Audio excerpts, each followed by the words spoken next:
صدر مملکت سے وزیراعظم کی ملاقات۔ ایوان صدر سے جاری اعلامیے کے مطابق ملاقات میں ملک کی سیاسی، معاشی اور سیکیورٹی صورتحال پر تبادلہ خیال کیا گیا۔ ملاقات میں ملک میں امن و امان کی صورتحال اور دہشت گردی کے خلاف اقدامات پر بھی بات چیت ہوئی۔ وزیراعظم نے معیشت کی بہتری کے لیے حکومتی اقدامات سے صدر مملکت کو آگاہ کیا۔ دونوں رہنماؤں کا ملکی استحکام، ترقی اور خوشحالی کے لیے مل کر کام کرنے کے عزم کا اعادہ۔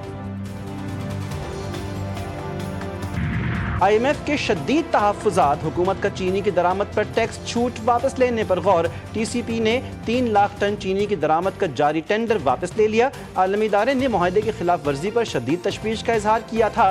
تمام حکومتی وضاحتیں مسترد۔ ایسے اقدامات سے $7 ارب قرض پروگرام متاثر ہونے کا خدشہ ہے۔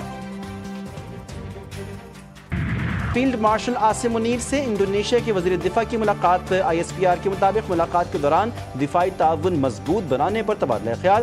فیلڈ مارشل نے خطے میں امن و استحکام کے لیے باہمی تعاون کی اہمیت کو اجاگر کیا۔ انڈونیشیا کے وزیر دفاع نے دہشت گردی کے خلاف جنگ میں پاک فوج کے کردار کو سراہا اور پاکستان کے ساتھ دفاعی تعاون بڑھانے کے عزم کا اعادہ کیا۔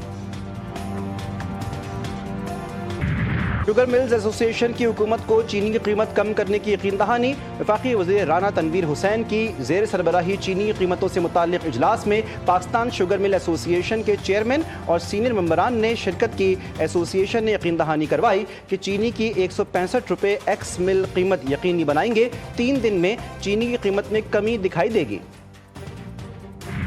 وزیر خزانہ کا عالمی ریٹنگ ایجنسی موڈیز کے ساتھ ورچوئل اجلاس۔ پاکستان کی معیشت میں بہتری، IMF پروگرام کی کامیابی، ٹیکس اصلاحات پر تفصیلی بریفنگ۔ عالمی ادارے کی جانب سے پاکستانی معیشت پر اعتماد کا اظہار۔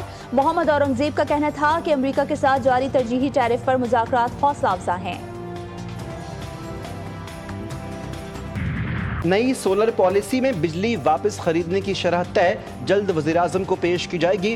سولر پینل پر نیٹ میٹرنگ ختم کر کے گراس میٹرنگ نافذ کی جائے گی۔ نیٹ میٹرنگ سے 103 ارب کا بوجھ پڑا۔ بجلی واپسی نرخ $11.33 فی یونٹ مقرر کیے گئے، تاہم پرانے سولر صارفین $27 پر بجلی بیچتے رہیں گے۔ نئی پالیسی نیپرا منظوری کے بعد کابینہ میں پیش کی جائے گی۔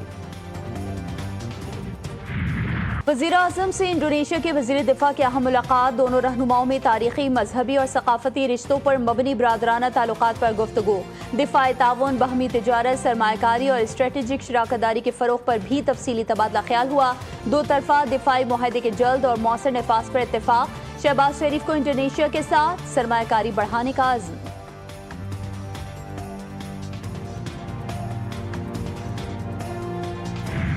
افغانیوں کی پاکستان میں سرگرمیاں غیر قانونی ہیں۔ افغانیوں نے پاکستان کی معیشت اور ٹرانسپورٹ پر قبضہ کر رکھا ہے۔ اب وقت آ گیا ہے کہ افغانیوں کو اپنے وطن واپس جانا چاہیے۔